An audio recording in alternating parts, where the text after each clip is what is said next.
Megan McDonald is the co-owner and operator of Bricklayer Brewing in Downtown Chilliwack.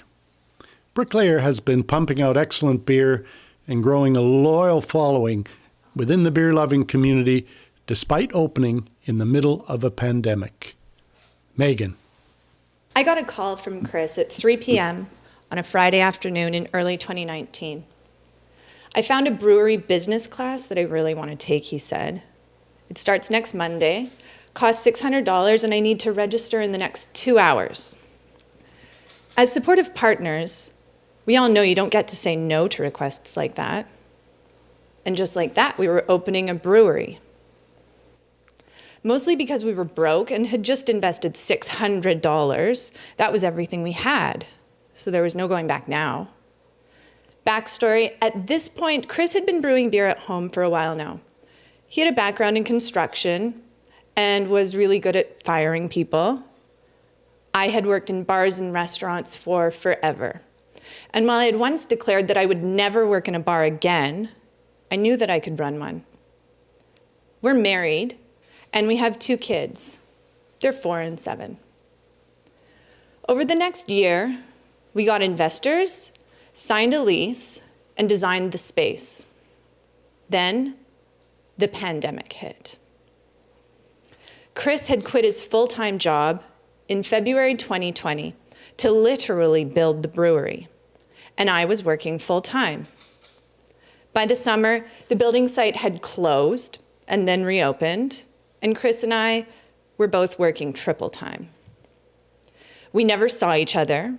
We didn't have any childcare, and I can only speak for my own mental health, but it was terrible. We kept on pushing. You make a million decisions when you open a business, and our values were decided early on. We are all equal, and if you don't believe that, you can drink beer somewhere else. But over the last 2 years, we learned how to act on that and how to genuinely hold space and drink beer with marginalized people. It was because of movements like Black Lives Matter that I learned how to listen and gain the language to provide a truly inclusive space. We opened our doors in November 2020. Almost a year ago. It's been a cruel time to open a business, mask mandates, a period I refer to as the patio time. You know it all, but we're still here. I've got a story about what it's like to own a business with your husband.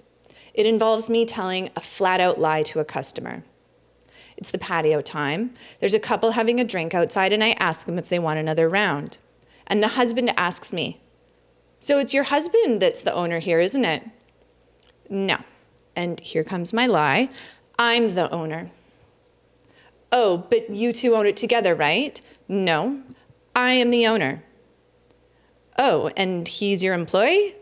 "Yes." And I walked away. I felt super weird about what I had said, and not because I had lied. I tell lies all the time. But when I got home, I told Chris about the interaction.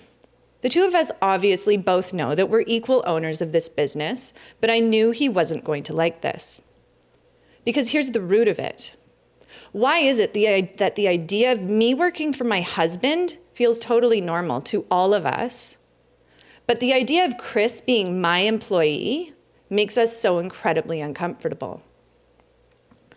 Along with Chris, we now own and operate a business in an industry that is dominated by misogyny. I send emails only to have the receiver respond directly to Chris. I've been called just a server by people who I thought respected me as a business owner.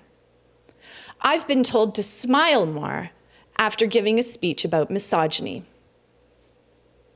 The brewing industry is one that is routinely cruel to non-cis male identifying people, and I refuse to let it happen at Bricklayer. Because there's something going on here that's alive.